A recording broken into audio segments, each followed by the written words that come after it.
Hi, this is Matt from tracingback.co.uk, and this is the HP iPAQ 214 Enterprise Handheld. I would call it a PDA. Let's take a look at what's inside the box. First of all, we have a getting started guide, looks like a manual and CD-ROM.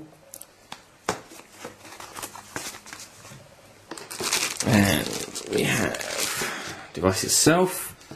As you can see, it's pretty large. We'll talk about that in just a moment. Let's see what else we have in the box. We have a large battery, which is a 2200 milliamp hour battery, which I will just install in the device.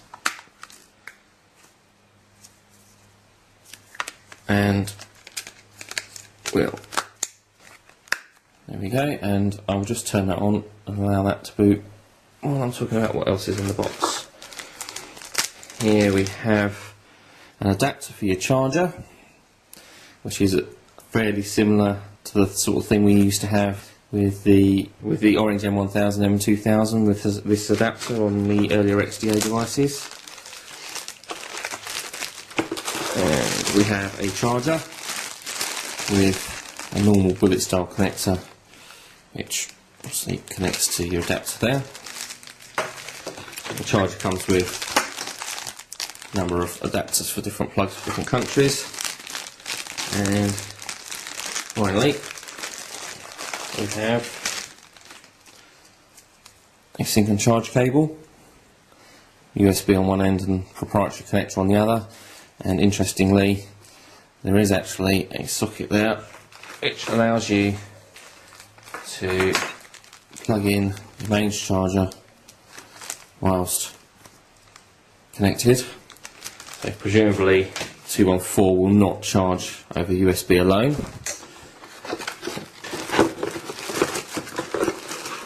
There we go. And lastly, in the box we have a case. Just look at.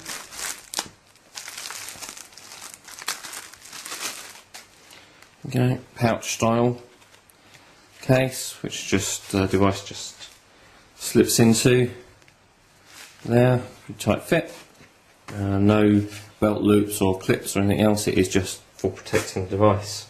So let's bring the device back over and peel off the front here. Okay, as you can see, the device has now booted up. It feels pretty large in the hand, I would say, feeling more like almost like a mini PC rather than a pocket PC device or PDA. Certainly a return to the larger devices of old, the older compacts. Has a full-size stylus that just sits in the top. Power button is on the front there, as you can see. There is a slot on the back for SD card, and also under here for compact flash. So two choices there for expansion. Side here we have a voice notes button, and on the bottom we have that proprietary connector that we mentioned for sync and charge. And interestingly, next to that we also have included a mini USB style connector, again presumably for sync, possibly not charge, but it's nice to see both included there. There is also a headphone socket at the bottom, which is a 3.5mm jack, which takes standard headphones, and a reset button just on the side here.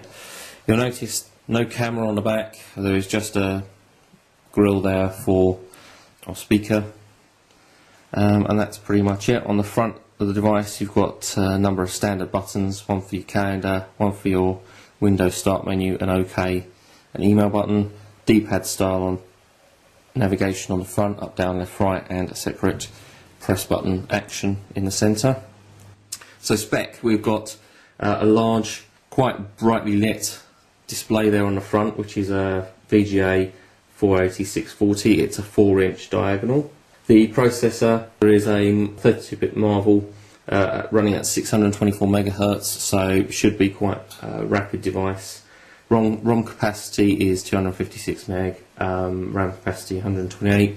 It's pretty average at the moment, but as I mentioned, you can expand that. The choice of SD or compact flash on top of the device, you'll certainly be able to expand the capacity of the memory quite easily. It does have Bluetooth 2 built in, so you can connect up to a Bluetooth enabled mobile device or mobile phone in order to have mobile internet access on the device, but we also have built-in wireless LAN 802.11b and G.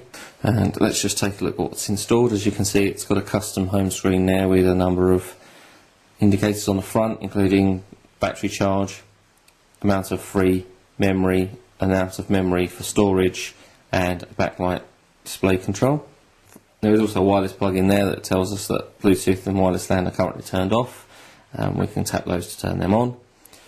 Looking at installed applications, we have pretty standard stuff. We have obviously games, calculator, clear view, and so on. HP iPAQ Quick Start. We have an application for HP printing, for Stowaway keyboard, one for Stowaway Bluetooth mouse, Windows Live Messenger, Windows Media Player, pretty standard stuff installed there. And taking a look at the settings, again pretty ordinary in there, and pretty standard in there also. Nothing terribly unusual or custom in terms of the installation, as we can see there. So obviously the iPAQ 214 is very much aimed at the enterprise, or perhaps dare I say the courier companies, that sort of thing where you require customers to sign a large screen. This large screen will be nice for sat-nav, so it'd be interesting to see something like TomTom installed on here. But let me just bring in Titan 2, and you really do get an idea of just how big the 214 is. Much larger there. It's probably on a par, maybe slightly thinner, but certainly overall larger. In terms of weight, there's probably not a great deal of difference between the two, but I certainly don't think I would want to put the iPAQ 214 in my pocket and carry it around all day. It's probably something I'd want to get out of my bag as and when I need it. But as always, we'll be using the device over the next week or so, and we'll have our review online on site pretty soon.